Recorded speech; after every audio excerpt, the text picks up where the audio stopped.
You're listening to the April 7th, 2024 reading of Blossom Goodchild's channeling with the Federation of Light. Hello once again. There was great interest from last week's chat about the monoliths. However, on reading it back, I realized you hadn't answered the question as to how they actually arrive on our planet, as there are no tracks or markings of any sort surrounding them. Can you comment? Good morning to you, Blossom. From our positioning of elsewhere, we welcome this conversation, along with the transmitting of an energy of loving thoughts to each one as they read or listen to that which we have to say. Lovely. Thank you. As mentioned in our last conversation, these devices are constructed and created in a vast chamber. Their inner understanding of all that is involved to do what they have to do is precise to the nth degree, for they play a pivotal role in the transitional upliftment of your planet, as we have discussed before. In a sense, their arrival and positioning are no more complicated than that of dematerializing and then reversing to materialize. Of course, the exact, and we mean exact, placement of these structures is key point. Can damage occur when this takes place? It is possible, yet highly unlikely, as those who are in charge of such matters are masters of their craft and know what they are doing. I suppose to try and explain to us how that actually happens is far too scientific and complicated. Well, we can try. In the simplest and most basic of terms, everything comprises of energy, as you know. The speed in which energy vibrates determines that which it may become. That in itself must be taken as read, as that indeed is far too complicated to explore in these conversations. And with my brain not being able to comprehend this kind of stuff at all. You would be surprised. Do not limit expectations of self, Blossom. It is not that your brain is different from another's, who perhaps shows an interest in such scientific experiments. It is just that your passions and pathways to explore lie within the artistic temperaments of this world. Let us continue. Dematerializing is what we may describe as an art form. Art form?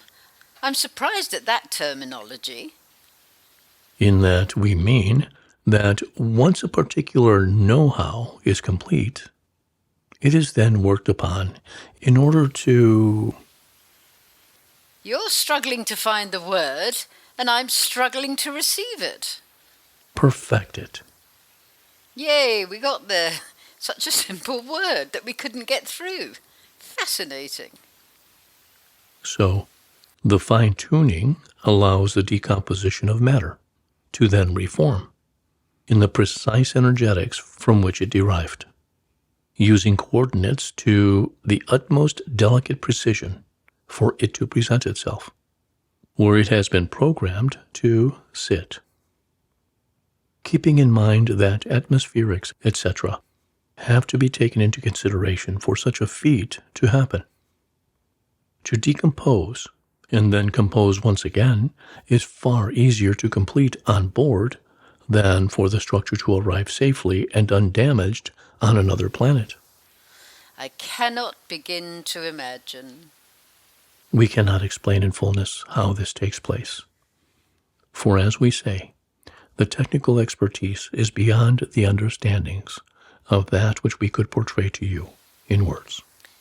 I know when Goody passed, the next day I found a book about roses in the garage when looking for necessary paperwork.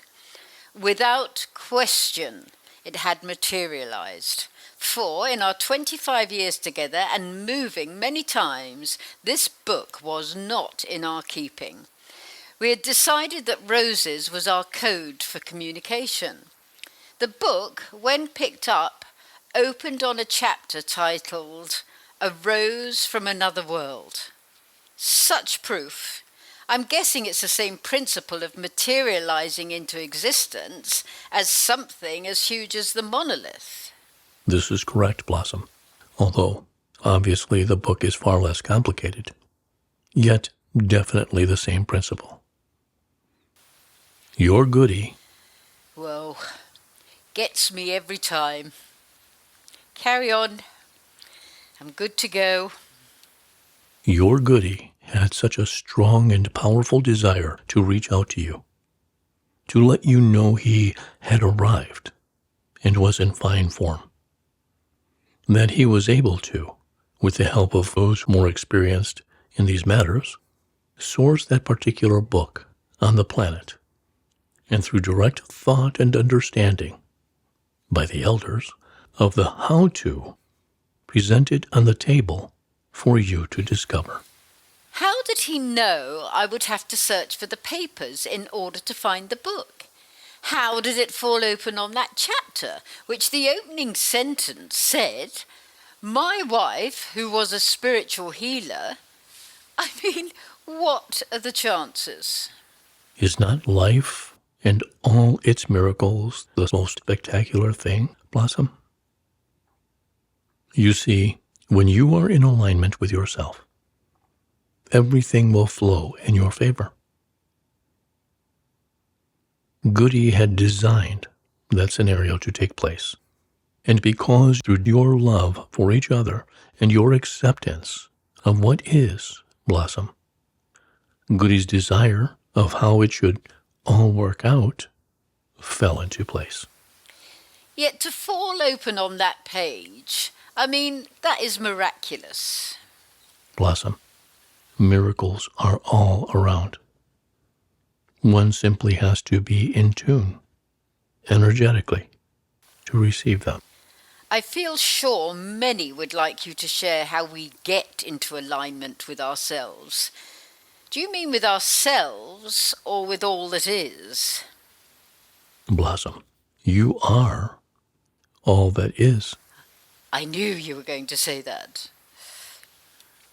Being in alignment, let us use the with self explanation, involves love. That is it. That is the answer to your question.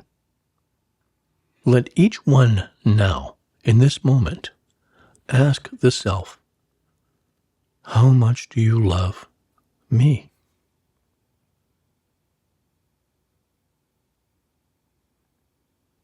Allow the self to answer by the feeling presented. Love is love is love, Blossom. So many now are remembering more of the truth of who they are. Love. When you know that, that is all you need to know.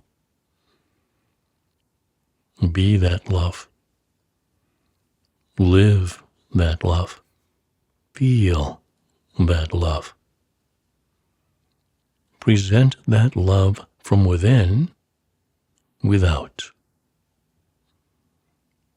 Be the example of that which you know love to be. Exude love. Always.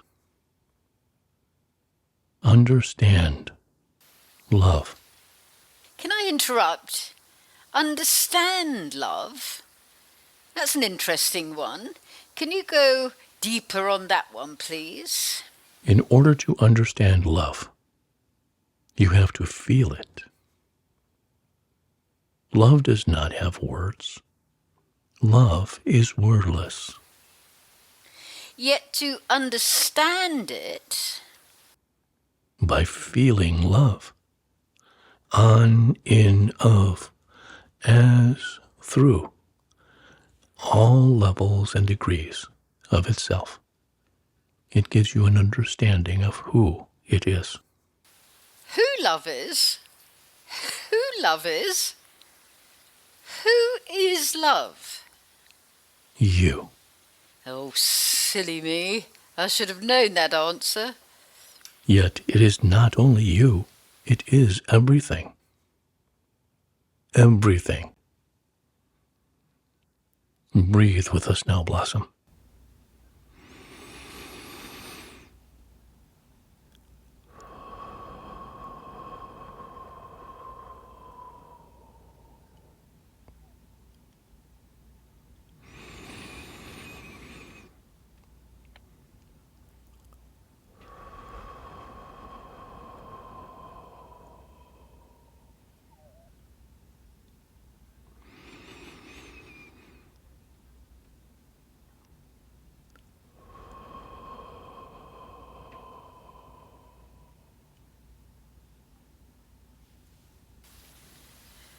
I have just taken 3 deep breaths.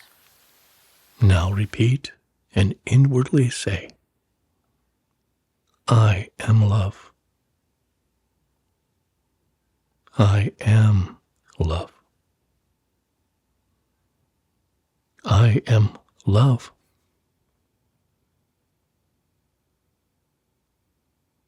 That feeling in your heart space connects you and to the greater part of you. That feeling is how you understand love. This is why we continually remind you of the mantra. I am the light. I am the love. I am the truth. I am. It connects you immediately to your greater, higher self. So is there a difference between saying I am love 3 times and saying the mantra?